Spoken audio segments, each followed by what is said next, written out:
E with marketwizard.com and eminywizard.com with a wrap up for the morning session. It's the 25th of February. Reminding traders to use risk capital you can afford to lose if you're playing this game. Scott, here's one of the patterns that I'm trying to show too, is this idea of the megaphone we had talked about. And it's really like a Z pattern. We know we opened in this area at that 08, 07, 75 area. And so we go up above it, we come down below it. This is really a rotational pivot game.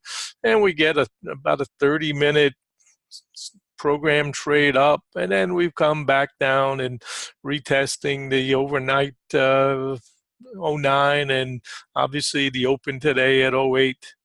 So, and the first time back to the red line. So we've had less than a 10-point range. We know we can certainly get more than that.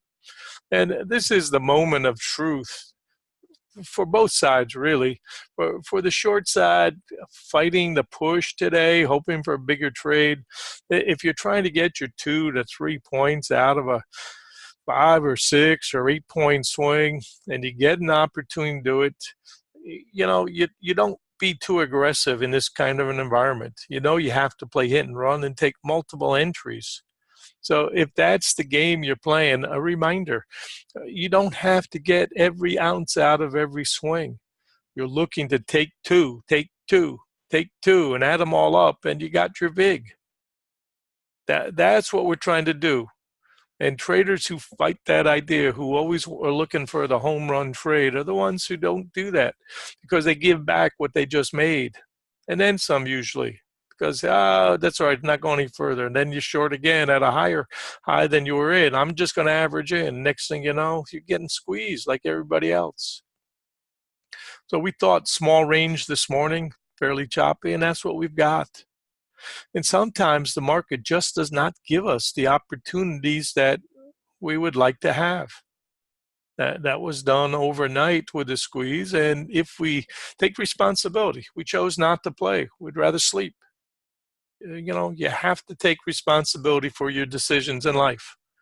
So, okay, it was more important to sleep, and I'll take a few points here rather than play overnight. So to answer your question, do I think that we'll get a small pullback, contra? I would think that we're looking at close to our next resistance target. The real battle will be probably at lunch. If we get a pullback, it will probably be for buying, and if we get a new high, it'll probably be for shorting. So if you want, and you've already got close to your vig, you can almost stay sidelines, do nothing, and then play the overreaction from whatever direction it goes. A lot of times that's people want to be impulsive, but reactive traders can also do very well. So a reactive trade would be one that gets a new high, another whack-a-mole, and say, okay, I'm going to try to give that a short.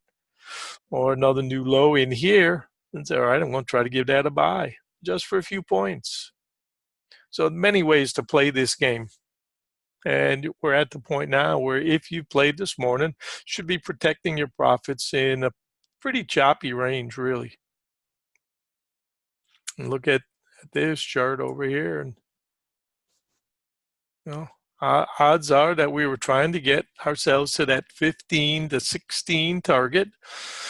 Not quite there, about a point or so. That's risk and reward.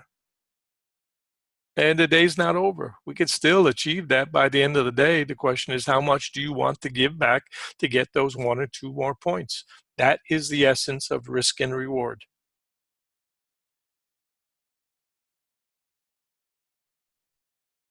And we had suggested probably on bounces today, it would be fairly soft, gentle caterpillar type whack-a-mole rather than pound up because of the distance we've traveled from last Friday, including down here at the low.